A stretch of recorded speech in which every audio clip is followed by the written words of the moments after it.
least 19 people died and dozens were injured when a fire tore through a high-rise apartment building in New York City Sunday, its mayor said, in one of America's worst residential fires in recent memory. An official said a portable electric heater was to blame, according to physical evidence and first-hand accounts by residents. Both the New York Times and CNN sourced unnamed officials as saying 9 children were among the dead. At least 200 firefighters responded to the blaze, which broke out mid-morning on the second and third floors of a 19-story building. Many of the injured suffered from cardiac and respiratory arrest, the New York Times reported. U.S. Secretary of State Antony Blinken on Sunday criticized Kazakhstan's shoot-to-kill order against protesters accused of causing unrest, calling for the policy in the Central Asian nation to be scrapped. That is something that I absolutely reject. The shoot-to-kill order, to the extent it exists, is wrong and should be rescinded, end quote. That's according to U.S. President Joe Biden's top diplomat. More than 160 people have died and nearly 6,000 have been arrested in Kazakhstan following violent riots this week in the energy-rich nation of 19 million people, media reported Sunday, citing the health ministry. Somali leaders announced Sunday that they had struck a deal to complete parliamentary elections by February 25th, after repeated delays that have threatened the stability of the troubled country. The agreement was reached after several days of talks hosted by Prime Minister Mohamed Hussein Roble, with state leaders aimed at ending an impasse over the polls. Iran will face severe consequences if it attacks Americans, the White House said Sunday, including any of those sanctioned by Tehran for the 2020 killing of General Qasem Soleimani in a drone strike.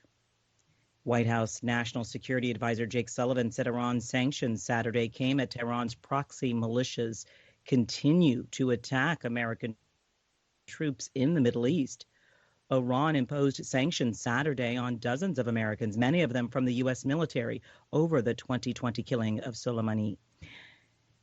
Iran's foreign ministry said 51 Americans had been targeted for what it called terrorism and human rights violations. Soleimani was killed in Iraq in a drone strike January 3, 2020, ordered by then U.S. President Donald Trump.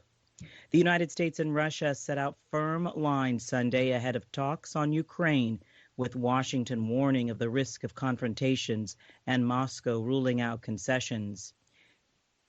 U.S. Secretary of State Antony Blinken urged Russia to steer away from aggression and choose the diplomatic path, as the Kremlin, facing strong pressure to pull back troops from the Ukrainian border, demands wide-ranging new security arrangements with the West. Russia's deputy foreign minister told Russian news agencies ahead of his talks in Geneva that Moscow was disappointed with signals coming from Washington and from Brussels, where NATO and the European Union are based. Aid agencies have suspended operations in an area of Ethiopia's stricken Tigray region, where a deadly airstrike hit a camp for people left without a home by the country's 14-month war, this according to the UN Sunday. The raid came only hours after the Ethiopian government had issued a call for national reconciliation and sparked renewed calls from an alarmed international community for an end to the brutal conflict. The UN Office for the Coordination of Humanitarian Affairs said in a statement to AFP that the attack at midnight Friday in a town in northwestern Tigray had, quote, caused scores of civilian casualties, including deaths, end quote, according to preliminary information. Tennis superstar Novak Djokovic's legal battle to stay in Australia and chase a record 21st Grand Slam opened Monday, but public online access was delayed by a technical glitch, a court spokesperson said. A federal court spokesperson said, quote, I am now advised the hearing has started. The court is working to rectify the situation. Apologies, end quote.